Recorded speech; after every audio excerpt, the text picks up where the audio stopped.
No, here why I saying to myself, well, I live in a privilege. I have 2 internet connections home, and I have them like on a load balancer and thing. Because money, man. Yeah, redundant. Because because I do online classes, so I can't come and tell the children, well, I don't have class today because my internet down. I just can't do that, right? So me having that and hearing you saying that 20 down, 30 down, and 20 up is life. I am aghast. That's the word I use again. Like Cause like my package, I get crazy. 200 down and 200 up.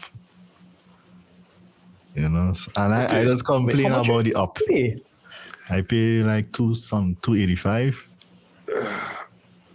Yeah, I pay 350 with the box with your TV. Wow, now I don't have any TV. We anti-TV here. We don't deal with the TV thing up here. We don't deal with that TV. Yeah, that's what my parents use. Everything is on the internet. Yeah. I understand. So then that will now push us to the Starlink talk, right? Because you had an article that was published in Newsday, I believe, with respect to giving the ups and downs of Starlink and the thing. So congratulations on that and all the other exposure stuff that we've seen from you. Keep pushing that tech thing forward and letting everybody know that there are actual technical people in Trinidad and Tobago who know what they're talking about, because we need that in order for people to realize that they should trust trainees and not just consultants. Anyhow, that's one part of it. Starlink, right? I guess there's a very big use case for Starlink in the lower extremities of the island. I guess. You guess? Yeah. Everybody's saying quiet. Oh no, I was asking. Okay, basically saying, do you think Starlink could be the better option for these people who have these issues? Well, not issues, but these kind of speeds.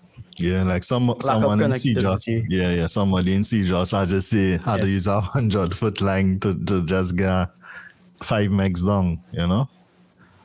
There are people off the grid in CJOS, mind you, and they want to take Starlink. So it's going to be an option for them. But is it a viable option? In terms of the service, yes. In terms of the cost of the hardware, that one-time fee, it's a lot. It's a lot to put out. Yeah. It really is a lot to put out. Bro, I just saying, if I was living on 20 down, 20 up, I was going to take a loan to get that one-time fee. Yeah. Because the internet... Yeah, but sometimes you don't know what you don't know, you know. You don't know what you're really missing. So if you on 20 megs down and you relatively comfortable and accustomed to it, you think you're going to pay $4,300 for Starlink and then another pay plus shipping. Yeah, so say 4,000. And you have to use a credit card. Yeah, access to credit cards in Trinidad again, you know. A lot of people don't have access to credit cards. Yep, and like what I thinking to, right? A lot of people in like rural or remote areas, you think paying $4,000 for internet that's for the hardware alone, that's not even the monthly payment. You think that high on the priority list are things that will do? But then, okay, not everybody in a rural area that's, you know, the road stop and they turn to a track or some kind of thing like that. There's some people who trying to run a business, somebody trying to do the university online, somebody trying to say, hey, I want to get into this technology thing, but the internet that they have crippling them in a big way. I would think that it must have somebody, or it's either that or they move out and go somewhere else to where they will get better internet. But well, people can't do that. Yeah, some people can't do that. But the same way people just take a loan to get a fridge and a stove, you take a loan to get the Starlink. Remember, again, to get a loan, you need credit, you need money passing through the bank, you need to be banked. A lot of people are not banked. You on the like real extreme level. Like, okay, let's say Shiva I'm Tiluxing is an IT consultant specialist, whatever. And he's saying, okay, I have a little online business that I want to try to run. I want to be able to build my websites and do that kind of stuff. So I need reliable internet. He have enough enough payroll or whatnot to show that you have a salary that'll be able to say, all right, I'm going to buy it and I'm going to put it up. Like, are you legitimately, on a scale of 1 to 10, how much you consider installing right now, Shivam? 9.9. That's why I'm saying it have Shivams out there. There are a few. Okay, right. But Shivam is not necessarily the target of this entire this whole discussion. People that really need the access and the exposure to internet. You know, Shivam already in this tech space. You know, people who really need it. It's not somebody who already, you know. A solution I had was that, you know, if it's a community, let's say, I'm going to say Cedras, use Cedras for example, and it's a small area, small road with like 3-4 houses. A solution for them, if they have no sort of internet, they could also just, you know, buy one of the phase array, hook it up, put up for it, and run lines to all the houses, basically. Yeah, and show some mesh routers up and be like, we have neighborhood Wi-Fi. Yeah. Exactly. I mean, the overall target of this is to reach people who don't necessarily have the access. To move forward digitally, you need the people who don't have the access to get the access, you know, to be more digitally, there's so much I would say literate, but, you know, Yeah, there's a lot of resources online. There's a time I went up to Toko and I had to set up a wireless router in a school in Toko because their Wi-Fi was real bad. When I went up, they had Blink, right?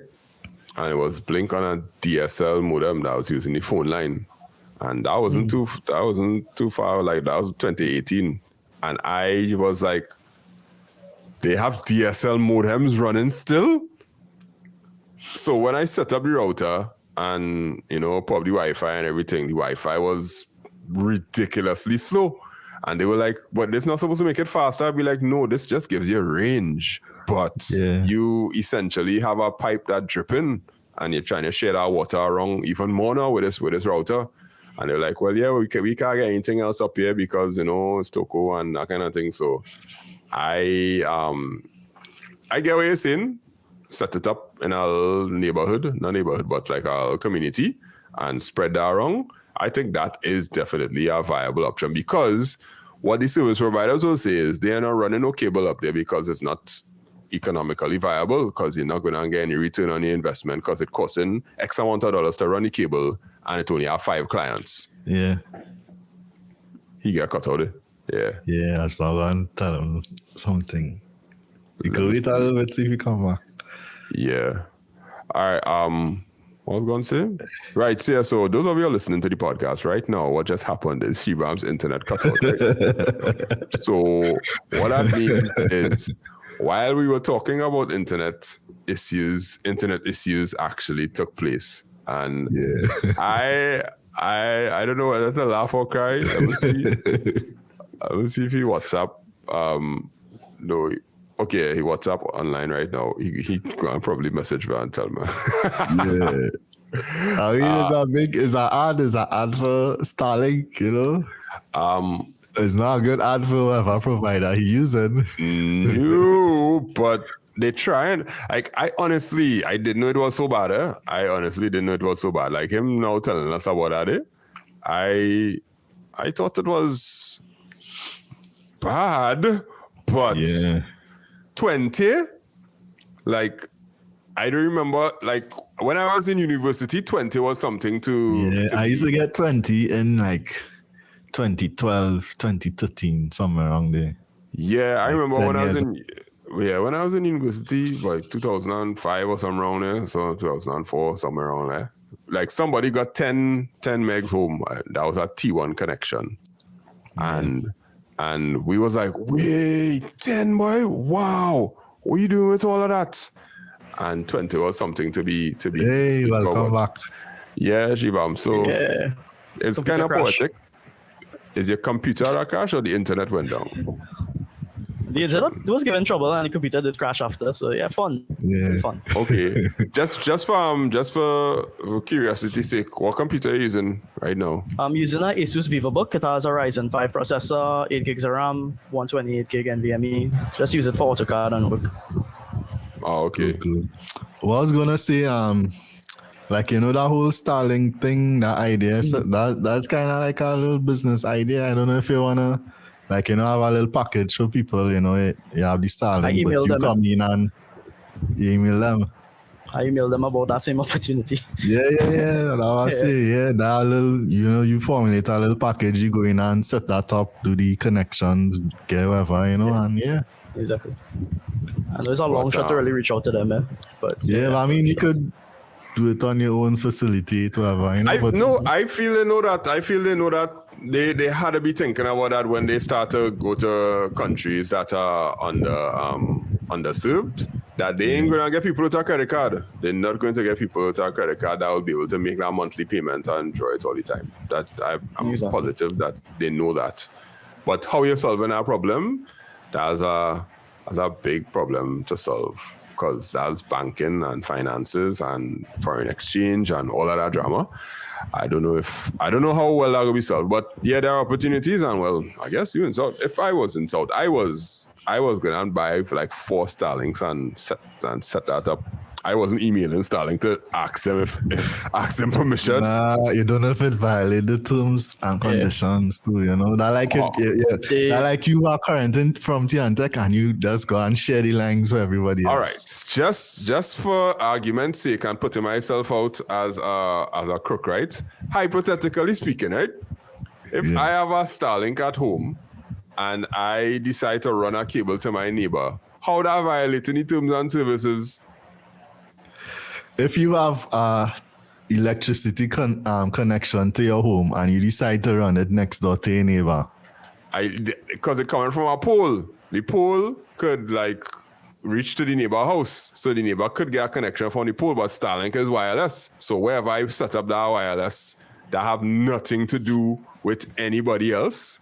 I could put a satellite on a mango tree in the middle of the yard if I feel like it. And whoever gets service from it because it have a Wi-Fi router, right? Yeah, but you never know. You had to read the fine print. All right, okay. All right, so let's say I do run a cable, right? I'm not connecting no router, nothing, anything to it, but I just give out the Wi-Fi password. That is happen to be connected to a mesh router. Yeah, I guess they can't do anything about that.